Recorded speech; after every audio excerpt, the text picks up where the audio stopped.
Thank you very much, and again, thanks for the organisers for inviting me to speak on this panel.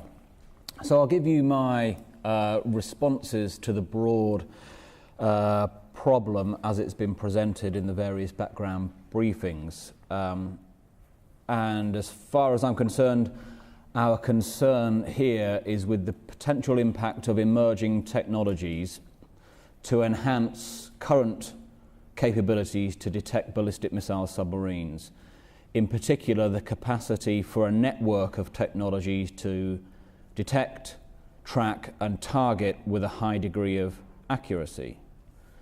As such, I see this as concerned with a much wider phenomenon of mass surveillance to enable precision effects in a battle space, as we've seen with the technologies and methodologies developed for prosecution of the war on terror in a different context.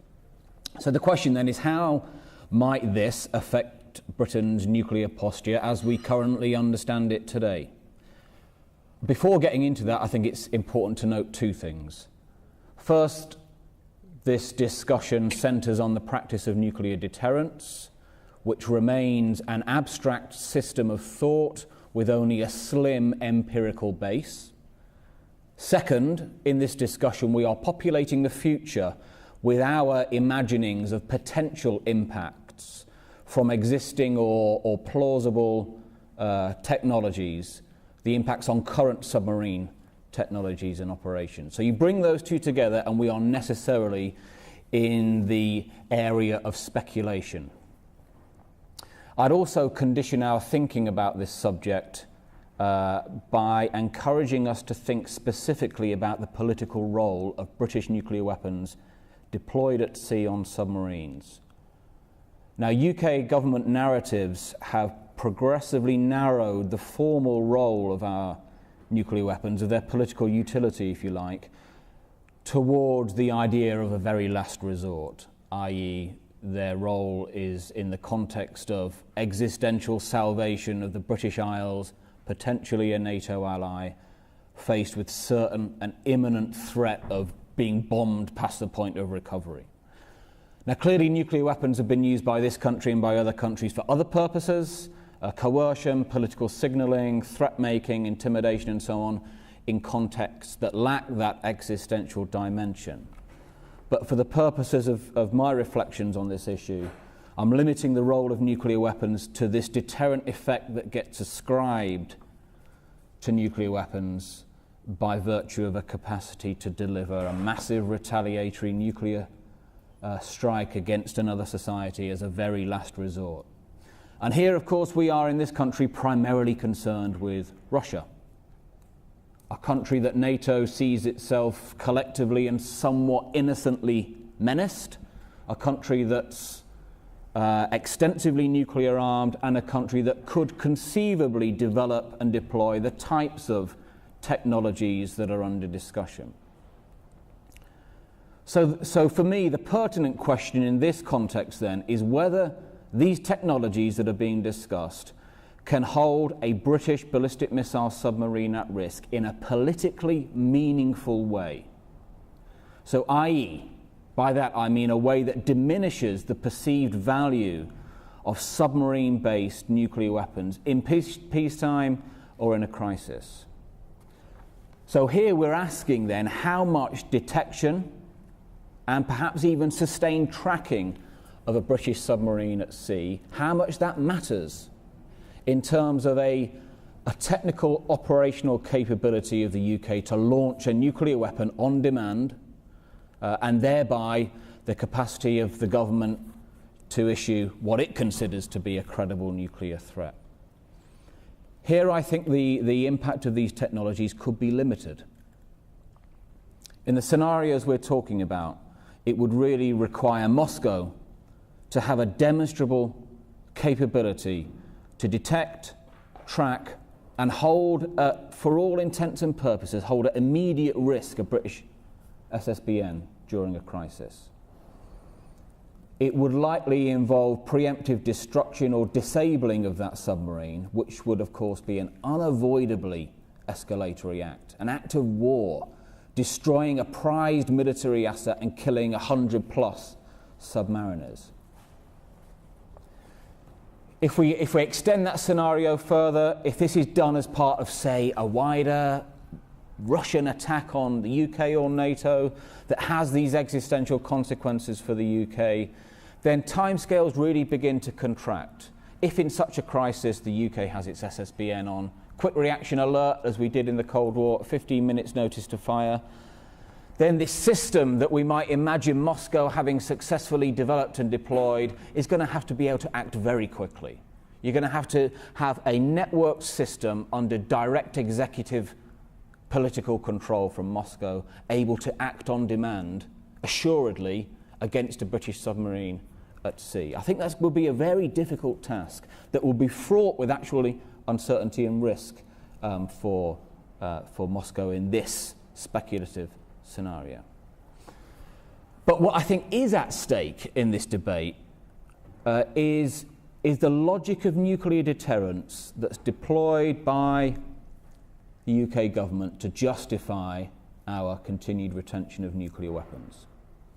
Now, government narratives routinely frame the case for Trident in terms of certainties, usually in the form of that familiar soundbite of nuclear weapons providing an ultimate insurance, a guarantee of nuclear protection from foreign nuclear nasties.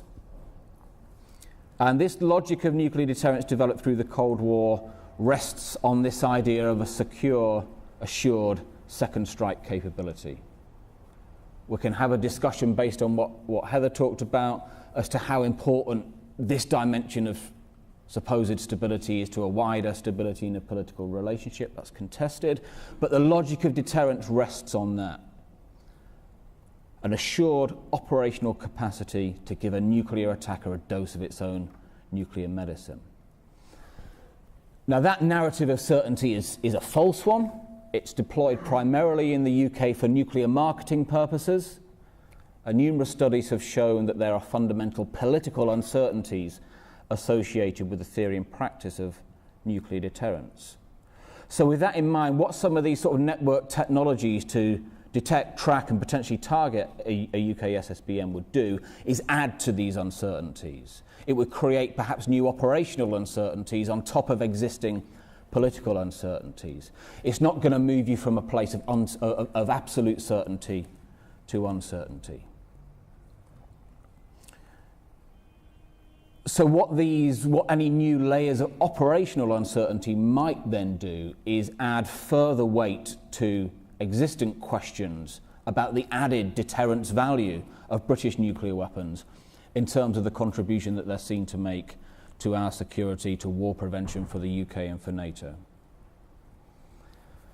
It's also important to consider here, I think, drawing on some of the things that Drew mentioned, the compound effect of uncertainties that might be induced by possible developments in cyber capabilities to disrupt submarine command and control operations, advances in ballistic missile interception over the coming 20, 30, 40 years.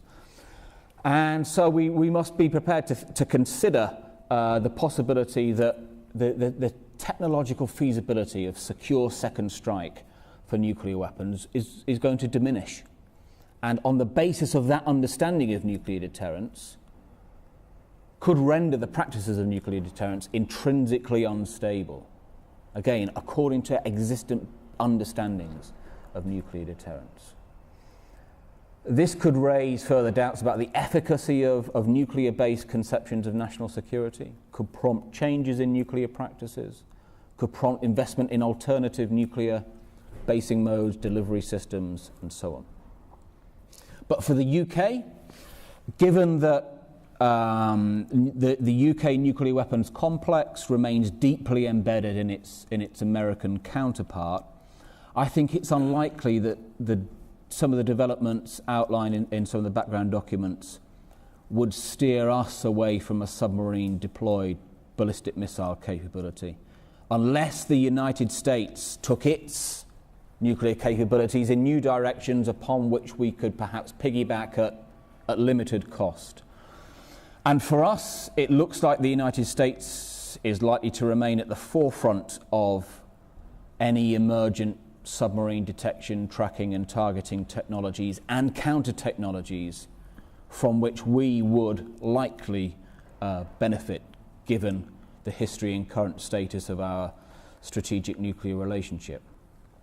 But to go back to a point that, just to finish off, to go back to a point that Seb raised at the start, this question of incentives, I think it's important to question the incentives for substantial investment in a mass system of detection and tracking and targeting, specifically of SSBNs, in order to try and somehow permanently hold them at risk.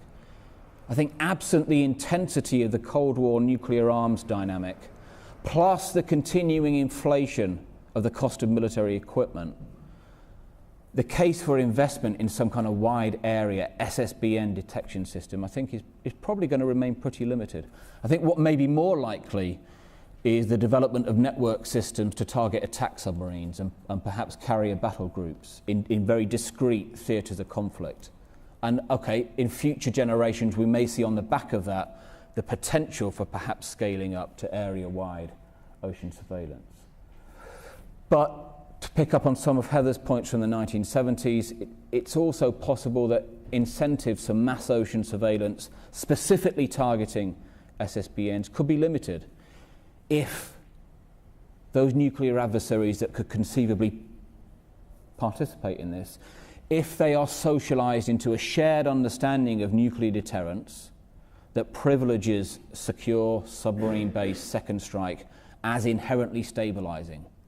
If the participants in this technological game all agree, share that norm that stability rests on ensuring the undetectability of your submarines at sea, then we may not see the development of these technologies in politically meaningful ways. Just to finish with a final point then, perhaps more likely though, is that this sort of, as these technologies are developed, technology-induced nuclear insecurity of the type that we see consistently expressed by Russia with respect to American missile defenses and conventional global strike would be the direction of travel, and would no doubt be compounded by any future US comprehensive capacity to negate Russian SSBNs.